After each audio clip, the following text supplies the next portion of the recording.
राधे राधे, हरे कृष्णा, जय माता दी। गुरु कृपा कालीबाड़ी दरबार के गुरु जी को मेरा सादर प्रणाम। मेरे दिल में भी आप लोगों की तरह भय था कि माता काली की साधना जो है बिना गुरु के नहीं करनी चाहिए, ऐसा मैंने कई लोगों से सुना था। यही बात मेरे मन में बैठ गई कि बिना गुरु के मैं साधना कैसे करूँगी। उसी वक्त मुझे गुरु जी की वीडियो नज़र आई जिसमें वो साधना करवाने की बात कर रहे थे। मैंने उनसे व्हाट्सएप पे साधना ली और मैं पूरे दिल से मैं इतनी उत्साहित होकर तैयार हो गई कि माँ की साधना करने के लिए मैं अब तैयार हूँ। जिसमें उन्होंने गुप्त नवरात्रि में माँ काली, माँ दुर्गा को प्रसन्न करने के लिए, उनसे कृपा प्राप्ति के लिए एक साधना बताई थी। मैंने गुरुजी से व्हाट्सएप पे साधना प्राप्त करी और साधना प्राप्त करने के बाद मेरे मन में कई प्रश्न आए कि विधि किस प्रकार करनी है।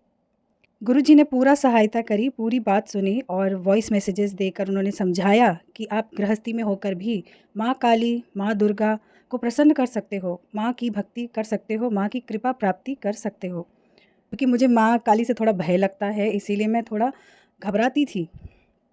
जैसे ही साधना शुरू हुई, पहले ही दिन जैसे ही मैंने साधना करनी शुरू करी, पहले ही दिन, पहले ही गुप्त नवरात्रि को मैं दोपहर में मेरी आँख लग गई और मेरे दरवाजे पर मैंने देखा स्वप्न में कि एक कन्या खड़ी है और मुझसे वो कुछ बात कर रही है।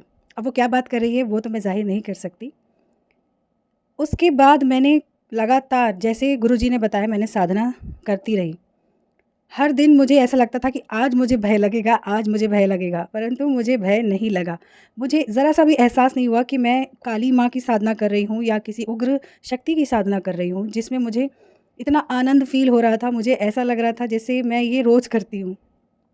मैंने बड़े भाव से, बड़ी भक्ति से माँ काली, माँ दुर्गा और अपनी कुल देवी को स्थापित किया था और मैं दिलो-जान से उनकी सेवा कर रही थी।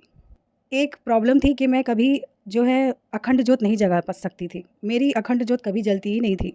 ये कह लीजिए कि मुझे पता ही नहीं कि उसे कैसे सँभाला जाता है। पर इस नवरात्रि में वह जोत अपने आप जलती रही और वो जोत अभी तक जल रही है, 10 दिन हो चुके हैं, आज 11वाँ दिन है।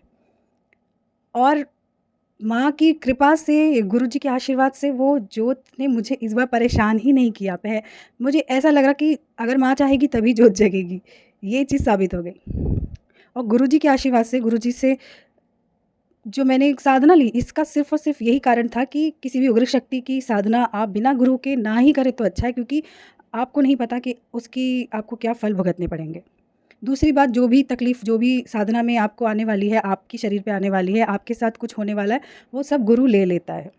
मैं वैसे तो पूरे नवरात्रि माँ से बात करती रहती थी कि माँ मुझे बताओ कि मैं सही जा रही हूँ, मैं सही कर रही हूँ, आप मुझसे बात करो, मुझसे बात करो।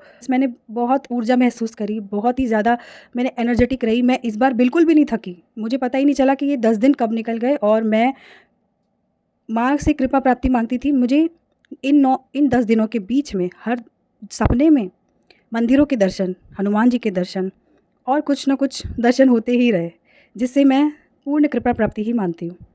और अष्टमी की रात को मुझे गुरुजी सपने में आए।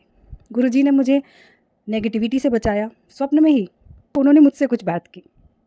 स्वप्न में जब मैं हवन कर रही थी, मुझे इतना भय लग रहा था जैसे कि कोई उग्र शक्ति आई हो या तूफ़ान, आंधी, मुझे ऐसा फ़ील होने लगा जैसे मैं थर-थर, थर-थर काँपने लगी। मैं रियल में ही काँप रही थी एक्चुअली। जब मैं उठी और मैंने अखंड जोत के लिए मैं बार-बार उठती थी, तो जब मैं उठी तो मुझे एक्चुअली में भय लग रहा था, घबराहट हो रही थी। लेकिन उसमें एक सैटिस्फैक्शन ये था कि मैंने गुरुजी के दर्शन करे। आप अगर अपनी साधना में अपने गुरु के दर्शन कर लें, तो आपकी साधना सफल होती है, ये मुझे पता चल गया। माँ आदि शक्ति, माँ भगवती, माँ काली इसी प्रकार हम पर अपनी कृपा बनाए रखें। तो गुरुजी को मेरा दिल से धन्यवाद, सादर प्रणाम। ऐसी ही कृपा वो सब पे करें और मुझ पर अपनी कृपा बनाए रखें। राधे राधे, जय माता दी।